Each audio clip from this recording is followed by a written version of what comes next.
வணக்கம். நாம இன்னைக்கு JavaScript டேட்டா டைப்ஸ் பார்க்க போறோம். இந்த டேபிள் ஆஃப் கண்டென்ட்ஸ் இதுல இருக்கிறத நம்ம இன்னைக்கு பார்க்க போறோம். முக்கியமா டேட்டா டைப்ஸ்னா என்ன, டைப் கன்வர்ஷன் எப்படி பண்றது, JavaScriptல 7 பிரிமிட்டிவ் டைப்ஸும் ஒரு ஆப்ஜெக்ட் டைப்பும் இருக்கு. அன்டிஃபைன்ட் அப்படின்னா நம்ம ஏற்கனவே பார்த்துருக்கோம், ஒரு வேரியபிளை டிக்ளேர் மட்டும் தான் பண்ணியிருக்கோம், இனிஷியலைஸ் பண்ணல. நல் என்பது ஜஸ்ட் எம்டி வேல்யூ. நம்பர் என்பது ஒரு இன்டீஜர். பிக் இன்டீஜர்னா நம்ம என் லெட்டரை ஒரு நம்பர் பின்னாடி நம்ம சேர்த்துக்கணும், அப்படின்னா அது பிக் இன்டீஜர். JavaScript இன்டீஜர்னால நம்ம சில கால்குலேஷன்ஸ் நம்ம பண்ண முடியல, பிக் நம்பர்ஸாக இருந்தால் அதை நம்ம பிக் இன்டீஜர் யூஸ் பண்ணி கால்குலேஷன் பண்ணிக்கலாம். பூலியன் வந்து ஃபால்ஸ் ஆர் ட்ரூ, இந்த 2 வேல்யூ மட்டும் தான் இருக்க முடியும். ஸ்ட்ரிங் பார்த்தீங்கன்னா JavaScriptல கேரக்டர் டேட்டா டைப் தனியாக கிடையாது. ஸோ ஒரு கேரக்டர் இருந்தாலும் சரி, if it is a number of characters இருந்தாலும் சரி, அது வந்து ஒரு ஸ்ட்ரிங். சிம்பிள் அப்படிங்கிறது ஒரு புது டேட்டா டைப் JavaScriptல, அதை பற்றி நம்ம டீட்டெயிலாக பின்னாடி பார்க்கலாம். ஆப்ஜெக்ட்ங்கிறது எனிதிங் அதர் தேன் திஸ் 7 பிரிமிட்டிவ்ஸ் வந்து JavaScriptல ஆப்ஜெக்ட் டேட்டா டைப்பாக தான் இருக்க முடியும். ஸோ ஆப்ஜெக்ட் வந்து அரேயாகவும் இருக்கலாம், ஒரு சாதாரண பிளைன் JavaScript ஆப்ஜெக்டாகவும் இருக்கலாம். டைப் ஆஃப் ஆப்பரேட்டர் மூலமா நாம இந்த வேரியபிள்ஸோட டைப்பை பிரிண்ட் பண்ணிருக்கோம். எஸ்பெஷலி நல் அப்படிங்கிறது மட்டும் ஆப்ஜெக்டா இருக்கு. அது வந்து JavaScript லாங்குவேஜ்லயே ஒரு தப்பான விஷயம். அதை JavaScriptல வந்து சரி பண்ணல, அப்படியே விட்டாங்க. நல்லுங்கிறது ஒரு ஆப்ஜெக்ட் கிடையாது. ஒவ்வொரு டேட்டா டைப்பை பத்தியும் கொஞ்சம் டீட்டெயிலா பார்க்கலாம்.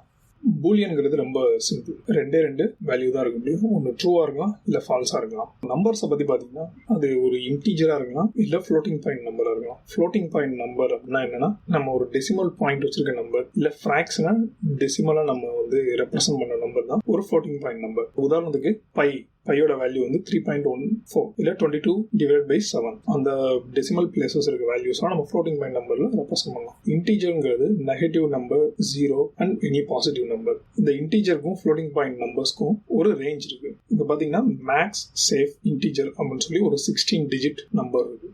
அதுக்கு மேல நீங்க இன்டீஜரை யூஸ் பண்ண முடியாது. JavaScriptல யூஸ் பண்ணா சேஃபான ஆப்ரேஷன் எதுவுமே நடக்காது. அதே மாதிரி மினிமம் சேஃப் இன்டீஜர் வந்து அதே 16 டிஜிட் நெகட்டிவ்ல இருக்கு. ஸோ அதுதான் வந்து இருக்கிறதுலே ஸ்மாலஸ்ட் இன்டீஜர். ஸோ அதுக்கு கீழேயும் நீங்க எந்த ஆப்ரேஷனும் பண்ண முடியாது சேஃபா. ஸோ இந்த ரேஞ்ச் பார்த்தீங்கன்னா 2^53 - 1 to நெகட்டிவ் ஆஃப் 2^53 - 1. இதுக்கும் மேல உங்களுக்கு மிகப்பெரிய நம்பர் யூஸ் பண்ணணும் அப்படின்னா நீங்க பிக் இன்ட் யூஸ் பண்ணணும். இதுல 3 ஸ்பெஷல் வேல்யூஸ், ஒன்னு இன்ஃபினிட்டி, இன்னொன்னு -infinity அண்ட் NaN அப்படின்னா நாட் அ நம்பர். ஒரு ஸ்ட்ரிங்கிறது ஒரு கேரக்டர்களோ இல்ல பல கேரக்டர்களையோ வச்சு பண்ண ஒரு தொடர். ஸோ அந்த ஸ்ட்ரிங் வந்து நம்ம எப்படி டிக்ளேர் பண்ணலாம் அப்படின்னா, அதை வந்து ஒரு சிங்கிள் கோட்குள்ளேயோ இல்ல டபுள் கோட்ஸ்குள்ளேயோ இல்ல பேக் டிக்ஸ்குள்ளேயோ தான் நம்ம டிக்ளேர் பண்ண முடியும். ஸோ இப்போ நம்ம ஏதாவது ஒரு ஸ்பெஷல் கேரக்டர்ஸ் வந்து நம்ம ஸ்ட்ரிங்குக்குள்ள டிக்ளேர் பண்ணணும் அப்படின்னா, ஃபார் எக்ஸாம்பிள் நியூ லைன், நீங்க ஒரு 2 லைன் இருக்கிற ஒரு ஸ்ட்ரிங்கை வந்து டிக்ளேர் பண்ணணும். /n அப்படின்னு நீங்க யூஸ் பண்ணீங்கன்னா அது ஒரு நியூ லைன். /t யூஸ் பண்ணீங்கன்னா டேப், அது வந்து ஒரு டேப். ஸோ அந்த மாதிரி ஈவன் ஃபார் எக்ஸாம்பிள் நீங்க சிங்கிள் கோட்குள்ள நீங்க டிக்ளேர் பண்ண ஸ்ட்ரிங்குள்ள ஒரு சிங்கிள் கோட் இருக்கணும் அப்படின்னா அதை நீங்க எஸ்கேப் பண்ணணும். ஸோ அதுதான் இங்க காமிச்சிருக்கேன் நான். இப்போ நம்ம JavaScript ஆப்ஜெக்ட்னா என்னன்னு பார்க்கலாம். JavaScriptல அந்த 7 பிரிமிட்டிவ் டைப்ஸை தவிர நீங்க பார்க்குற எல்லா விஷயமுமே ஆப்ஜெக்ட். ஸோ ஒரு ஆப்ஜெக்ட்ங்கிறது ஒரு collection of key value pair. Key value pair அப்படின்னா நீங்க ஒரு கீயை கொடுத்தீங்கன்னா அந்த கீக்கான வேல்யூவை அது உங்களுக்கு கொடுக்கும். இப்போ நம்ம கீங்கிறது ஸ்ட்ரிங்காவோ இல்லை ஒரு சிம்பிளாவோ மட்டும்தான் இருக்க முடியும்.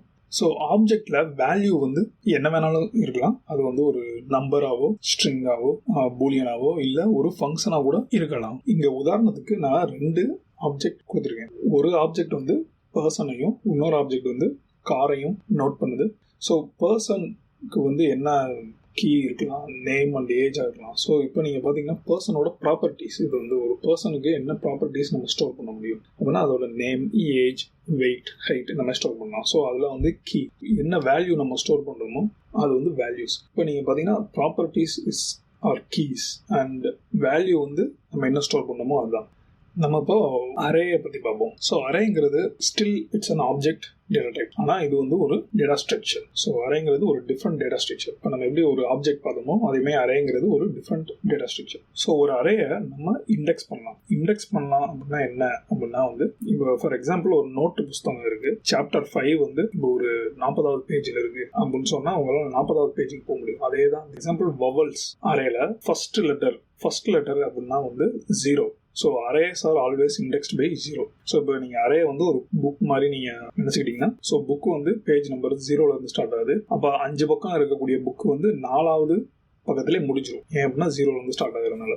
ஸோ அந்த ஃபர்ஸ்ட் லெட்டரை நீங்கள் வந்து பிரிண்ட் பண்ணணும், இல்லை you want to get that first letter அப்படின்னா vowels ஆஃப் 0 அப்படின்னா வந்து ஃபர்ஸ்ட் லெட்டர் உங்களுக்கு கிடைக்கும். ஸோ திரும்பவும் சொல்லலாம், array is a data structure, not a data type. So ஒரு டேட்டா டைப்பில் இருந்து இன்னொரு டேட்டா டைப்பை கன்வெர்ட் பண்ணுறது தான் நம்ம டைப் கன்வர்ஷன் அப்படின்னு சொல்லணும். ஸோ இதில் பார்த்தீங்கன்னா லெட் I ஈக்குவல் டு 12 அப்படின்றது ஒரு string, let J equal to 2.345 அப்படிங்கிறது ஒரு ஸ்ட்ரிங். ஈவன் தோ தேர் நம்பர்ஸ், தேர் ரெப்ரசன்டட் அஸ் ஸ்ட்ரிங்ஸ். ஸோ அந்த ஸ்ட்ரிங்கை வந்து நம்ம கூட்டணும் அப்படின்னா நம்ம என்ன பண்ண முடியும்? இப்போ I + J அப்படின்னு நீங்கள் பிரிண்ட் பண்ணணும்னு நினச்சிங்கன்னா இல்லை ஸ்ட்ரிங்கை தான் வந்து ஜாயின் பண்ணும். 1 to 2.345 இதுதான் வந்து அவுட்புட்டாக இருக்கும். ஆனால் நீங்கள் அதை வந்து நம்பராக கன்வெர்ட் பண்ணிட்டு அதுக்கடுத்து நீங்கள் வந்து ஆட் பண்ணீங்க அப்படின்னா you will get the expected result. இப்போ நீங்கள் ஒரு ஸ்ட்ரிங்கை வந்து நம்பராக கன்வெர்ட் பண்ணணும் அப்படின்னா நீங்கள் டைப் கன்வெர்ட் பண்ணலாம். ஸோ அடுத்த ரைட் ஹேண்ட் சைடில் இருக்க அந்த பிளாக்ல இருக்க எக்ஸாம்பிள் வந்து ஒரு இம்ப்ளிசிட் கன்வர்ஷனுக்கான ஒரு உதாரணம். கேங்கிறது வந்து 1001 அப்படின்றது ஒரு நம்பர். அந்த 1001 வந்து நம்ம console.log of k அப்படின்னு நம்ம பிரிண்ட் பண்ணும்போது அது என்ன ஆயிடுது? அது வந்து ஸ்ட்ரிங் ஆயிடுது. அடுத்த உதாரணம் console.logல என்ன நான் காமிச்சிருக்கேன் அப்படின்னா k+100 அப்படின்னா வந்து அந்த k+100 தான் ஃபர்ஸ்ட் எக்ஸிக்யூட் ஆகும். 1001 + 100 1101 ஆயிடுது. இப்போ 1101 பிரிண்ட் ஆகும். இதே இது நான் எக்ஸ்பிளிசிட்டா டைப் கன்வெர்ட் பண்றேன். ஃபார் எக்ஸாம்பிள் console.log k.toString +100 அப்படின்னு நான் கன்வெர்ட் பண்ணும்போது நம்பரை நான் ஸ்ட்ரிங்கா கன்வெர்ட் பண்ணேன். அப்போ ஸ்ட்ரிங் பிளஸ் எனி நம்பர் அது வந்து ஒரு ஸ்ட்ரிங்கா தான் நம்மளுக்கு ரிசல்ட் வரும். ஸோ இன்னொரு விஷயம் இங்க நோட் பண்ண வேண்டியது என்னன்னா பார்ஸ் இன் பார்ஸ் ஃப்ளோட் அப்படின்றது குளோபல் ஃபங்க்ஷன். அதை எதை வச்சும் நம்ம கூப்பிடலாம். k.toString அந்த ஒரு நம்பரோட மெத்தடா நம்ம யூஸ் பண்ணோம். ஆனா பார்ஸ் இன்டோயோ பார்ஸ் ஃப்ளோட்டையோ நம்ம எந்த ஆப்ஜெக்டோட மெத்தடாவும் நம்ம அதை கால் பண்ணலாம். இப்படி நம்ம கால் பண்ற ஃபங்க்ஷன்ஸ்க்கு பேரு குளோபல் ஃபங்க்ஷன்ஸ். 10 பேஸ் தவிர ஆக்டல், அதாவது 8 ஹெக்ஸாடெசிமல், 16 பைனரி 2 இந்த மாதிரி பல நம்பர் பேஸ்க்கு நீங்க வந்து டைப் கன்வெர்ட் பண்ணலாம். இந்த வீடியோவை பாஸ் பண்ணிட்டு இங்க கொடுக்கப்பட்டுள்ள உதாரணங்களை கவனமா படிச்சு பாருங்க. உங்களுக்கு எப்படி parse int and parse float work ஆகுதுன்னு புரியும். ஸோ இந்த வீடியோவில் நம்ம டிஃப்ரெண்ட் டேட்டா டைப்ஸையும் எப்படி டைப் கன்வர்ஷன் பண்றது, முக்கியமா இன்டீஜர்ல இருந்து ஸ்ட்ரிங்காலையும் ஸ்ட்ரிங்ல இருந்து இன்டீஜராகவும் எப்படி கன்வெர்ட் பண்றது நம்ம பார்த்தோம். இனி வரும் வீடியோக்களில் தொடர்ந்து நாம் ஜாவாஸ்கிரிப்ட் விஷயங்களை பார்ப்போம். நன்றி, வணக்கம்.